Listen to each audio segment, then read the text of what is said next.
you're kind of the star of the first half of it.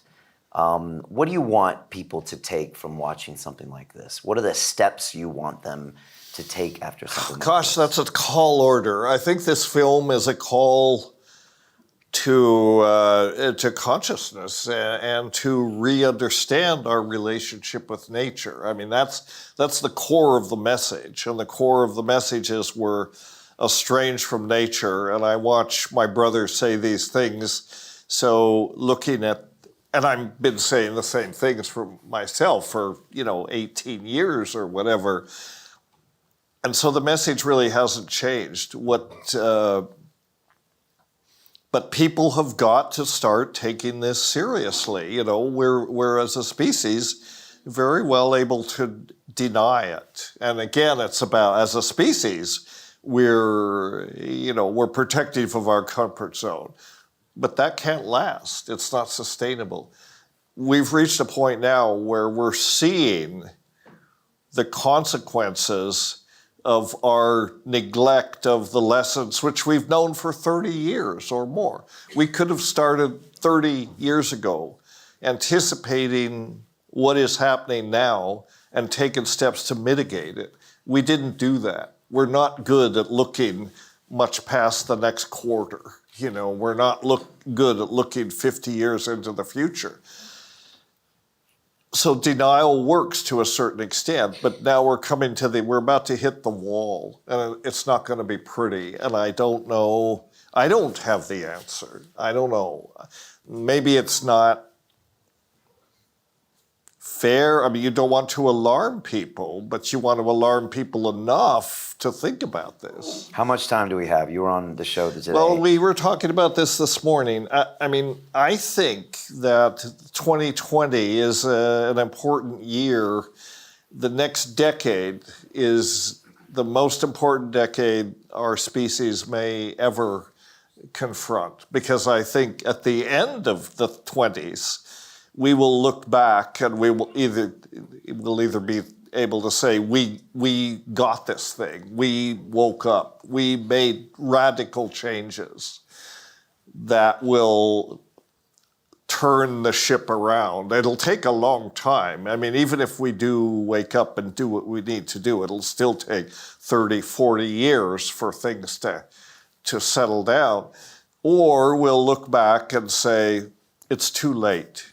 We didn't wake up. We didn't integrate the lesson, and we're doomed, basically. I mean, it's a terrible, it's a terrible thing to think about. I mean, it's certainly not a message I wish to propagate. I would like to think there is hope, but it's got to be a realistic hope, and I think people need to accept that our lives have to change. They have to change radically, and they have to change fast.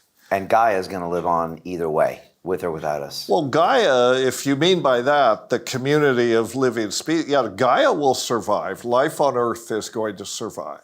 It may be radically changed. It may be seriously impacted, but, species on Earth have gone through extinction events before. The 250 million years ago, the Triassic Permian boundary, 98% of terrestrial species went extinct, because of climate change, basically, volcanism, change in the salinities of the ocean and all this.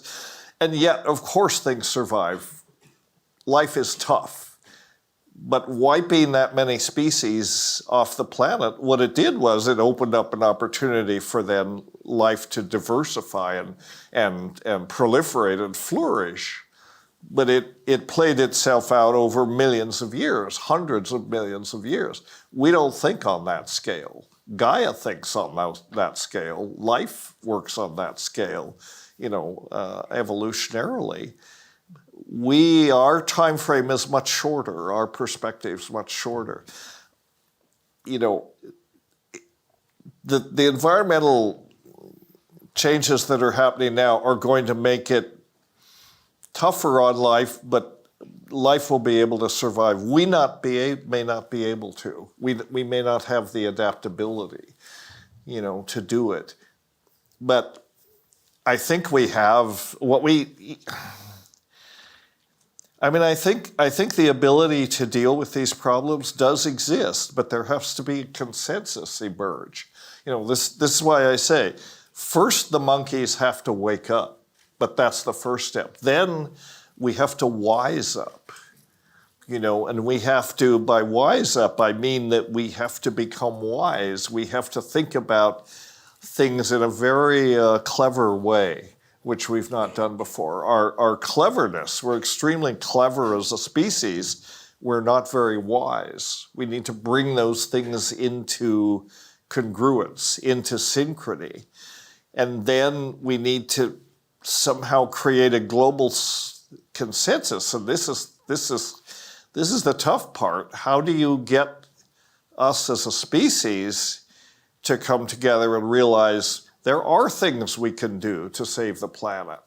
But right now, the governments of the world, the governments, corporations, the institutions that you would expect to be responding to this are not. There's no leadership. Look at environmental policy in the States, for example. Not only do they not acknowledge that there is climate change and there's an environmental crisis, they deny, they say it's a hoax.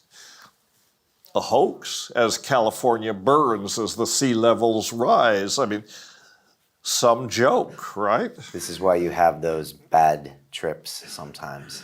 Yes, I have these apocalyptic, and I think many people do on ayahuasca. You don't have to take ayahuasca to be, to have dreams or, to just have dark fantasies. All you have to do is read the newspaper. In fact, reading the newspaper probably contributes to that, and what do I do? Not read the newspaper? Well, maybe. Maybe that's part of it.